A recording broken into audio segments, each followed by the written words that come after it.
अस्सलाम वालेकुम friends, colour theory का आज हमारा सेकंड पार्ट है। पार्ट 1 में हमने प्राइमरी कलर, सेकेंडरी कलर और टर्शियरी कलर्स के बारे में पढ़ा था। आज हम वार्म टोन और कूल टोन को पहले समझ लेते हैं।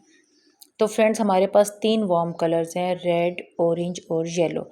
जैसे सूरज, आग, ये हमें गर्मी का तासुर देते हैं, तो इनका कलर भी ऑरेंज, रेड यही है। तो ये हमारे तीनों वार्म कलर्स हैं। अब जैसे ब्लू, ग्रीन, वायलेट, ये हमारे 3 कूल कलर्स हैं। जैसे ग्रीन कलर का घास होता है, पानी भी ब्लू कलर का होता है, ये हमें ठंड का तासुर देते हैं। तो ये हमारे 3 कूल कलर्स हैं। 3 कूल कलर्स हैं और हमारे पास 3 वार्म कलर्स हैं। तो अब ये हमारे ज़हन में सवाल पैदा होता है कि in cool colour, warm colours का हमारे कलर एप्लीकेशन के साथ, हमारे बालों के साथ इसका क्या लिंक है। ये क्वेश्चन मैं आपका बाद में क्लियर करती हूँ। पहले हम ये समझ लेते हैं कि इन कलर्स को समझ लेते हैं कि इनके एंटी कलर्स क्या हैं या कॉम्प्लीमेंट्री कलर्स क्या हैं। तो फ्रेंड्स, ऑरेंज के बिल्कुल अपोजिट पे हमारा ब्लू कलर आता है। ठीक है, अब ये ब्लू कलर इसका क्या है, ये इसका एंटी कलर है। जैसे ये देखें आप, हाँ, इसमें देखें आप, कलर व्हील में देखें तो जैसे ये ग्रीन के बिल्कुल अपोजिट रेड कलर है, ये दोनों एक दूसरे के एंटी कलर्स हैं। ब्लू के बिल्कुल अपोजिट ऑरेंज है, तो ये इसका अपोजिट कलर है, यानी कि इसका एंटी कलर है या कॉम्प्लीमेंट्री कलर है। तो इसी तरह ये इनके जो भी कलर्स आते हैं, इनमें टर्शरी कलर्स भी हैं और इनमें प्राइमरी कलर्स भी हैं और इसमें सेकेंडरी कलर्स भी हैं। तो ये सारे कलर्स हैं ना, जो एक दूसरे के अपोजिट आते हैं, ये इनके एंटी कलर्स हैं या कॉम्प्लीमेंट्री कलर्स हैं। तो अब हम आते हैं अपने पहले क्वेश्चन की तरफ कि हमारा एंटी कलर्स का या इनका हमारे बालों के साथ क्या लिंक है। हमारे तो जैसे अब हमारे तो अगर 6 लेवल का बाल है, तो हम तो 6 लेवल की 6 नंबर का कलर उठाते हैं, अपने बालों में कलर एप्लीकेशन कर लेते हैं और हमारा कलर डन हो जाता है, दैट्स इट। लेकिन अगर आप किसी क्लाइंट के बालों में 6 लेवल का कलर करती हैं या 6 नंबर का कलर करती हैं, तो कुछ वॉशेस के बाद उनका वार्म टोन आएगा ही आएगा। जैसे ऑरेंज आएगा या रेड ऑरेंज आ जाएगा, जो उनका अंडरटोन कलर होगा वो प्रोमिनेंट होगा ही होगा। तो हमें इन कलर्स की, इस व्हील की ज़रूरत पड़ती है, इन एंटी कलर्स की ज़रूरत पड़ती है उसको न्यूट्रलाइज़ करने के लिए।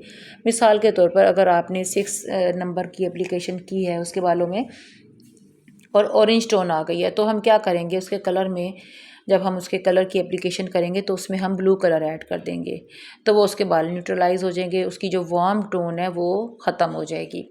अगर इसी तरह रेड कलर की टोन आ रही है तो हम ग्रीन कलर ऐड कर देंगे। तो वो उसके बाल न्यूट्रलाइज हो जाएंगे।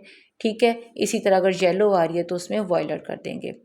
अब इन एंटी कलर्स की हमें हमारी कलरिंग में, हमारे बालों के जब हम कलर करते हैं, इनका बहुत बड़ा फंक्शन है और हमें ये ज़रूर पता होना चाहिए कि कौन से कलर का कौन सा एंटी कलर हम यूज़ करेंगे। ठीक है, अब मिसाल के तौर पर, अब जैसे बालों में अब हमारे ज़हन में ये सवाल आता है कि रेड कलर आ गया बालों में, ऑरेंज कलर आ गया, येलो आ गया और हमने वायलेट, ग्रीन और ब्लू कर दिया एंटी कलर। अब बालों में रेड ऑरेंज भी तो आ सकता है। ठीक है, रेड ऑरेंज भी तो आ सकता है, यानी कि रेड भी आ रहा हो और ऑरेंज भी आ रहा हो। और ऐसे भी हो सकता है कि येलो ऑरेंज आ रहा हो, यानी कि येलो भी हो ऑरेंज भी हो। तो हम क्या करेंगे, हम फिर इसी के ऑपोजिट कलर देखेंगे। जैसे रेड ऑरेंज आ रहा है तो हम इसी के ऑपोजिट देखेंगे तो ब्लू ग्रीन है। ठीक है, येलो ऑरेंज के हम बिल्कुल ऑपोजिट देखेंगे तो ब्लू वायलेट है। हम जो टर्शियरी कलर्स अगर आ गए, जैसे अगर टर्शियरी कलर्स में से वार्म टोन आ गई, तो हम फिर इनके टर्शियरी कलर्स के ही ऑपोजिट देखेंगे। अब मिसाल के तौर पर 8 लेवल का बाल है।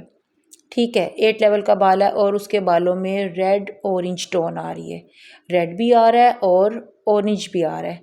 तो हम क्या करेंगे, उसके बालों में हम 8.19 यूज़ कर लेंगे। उसके बालों में 8.19 क्यूने का कलर आता है।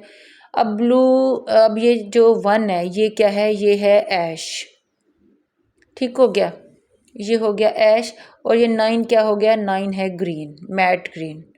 ठीक है, अब ये जो कलर है, ये हम बालों में कलर में एप्लीकेशन कर देंगे तो हमारा कलर बहुत अच्छे से न्यूट्रलाइज हो जाएगा। क्योंकि जो ब्लू है ये ऑरेंज को कट करेगा और जो ग्रीन है ये रेड को कट कर देगा। हमारा रेड और ऑरेंज टोन ख़त्म हो जाएगी। ठीक है। अब इसी तरह ये हमारे कलर्स इसमें ये सारे जो कॉम्प्लीमेंट्री कलर्स हैं, अपोजिट कलर हैं, ये हमारी कलरिंग में इसी तरह काम आते हैं। अब ये यहाँ तक के लिए तो आपको समझ आ गई होगी, वार्म कलर्स, कूल कलर्स। तो अगर हमें इनके सबके एंटी कलर्स का पता होगा तो हम बालों में कलरिंग को, जो कलरिंग में जितने भी हमें प्रॉब्लम्स आएंगी, हम उनको अच्छे से हैंडल कर सकेंगे। एटलीस्ट ये भी होगा कि अगर हमसे कोई मिस्टेक हो जाती है या हम अपने बालों में जैसे कलर नहीं कर पाएंगे या कुछ, ज़ाहिर है इंसान गलतियों से ही सीखता है, तो हमें ये ज़रूर पता चलेगा कि हमारी कहाँ पर मिस्टेक हुई है। तो ये अगर हमें अच्छे से एंटी कलर्स को हम लेकर चलेंगे तो हम हमारे साथ ये इंशाल्लाह हम बालों के सारी कलरिंग को बहुत अच्छे से हैंडल भी कर सकेंगे और मिस्टेक के चांसेस भी नहीं रहेंगे। अब आज के लिए इतना ही।